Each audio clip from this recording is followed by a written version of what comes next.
کیونکہ ہم گھر سے باہر نکلتے ہیں تو آئی ڈی بلاسٹ ہو جاتی ہے، ہم گھر میں رہتے ہیں تو ڈرون اٹیکس ہوتے ہیں، مسجد میں جاتے ہیں تو خودکش ہوتے ہیں، اور یہ چیزیں جو ہیں ہم 20 سال سے دیکھ رہے ہیں.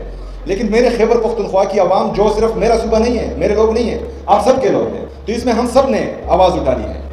جس امن کے لیے، پاکستان کے لیے ہم نے قربانی دی ہے، 80,000 جانوں سے زیادہ نذرانہ پیش کیا ہے، جس میں ہمارے سیکیورٹی فورسز کے جوان شہید ہوئے ہیں، جس میں ہمارے سویلینز شہید ہوئے ہیں، جس میں ہمارے صحافی شہید ہوئے ہیں، ان کی قربانی کو ہم نے رائے گاہ جانے نہیں دینا.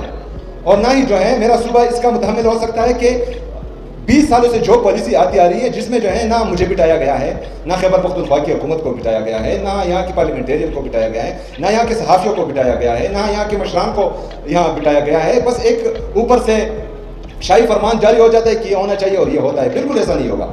میں ریزسٹ کروں گا انشاءاللہ تعالیٰ. جو چیزیں، جو پالیسی میرے خیبر پختونخوا کے مفاد میں نہیں ہوگی، جو میرے خیبر پختونخوا کے عوام کے مفاد میں نہیں ہوگی، میں ریزسٹ کروں گا انشاءاللہ. اور میں آپ لوگوں سے بھی، جتنی ہماری صحافی برادری ہے، اس میں مکمل سپورٹ چاہتا ہوں.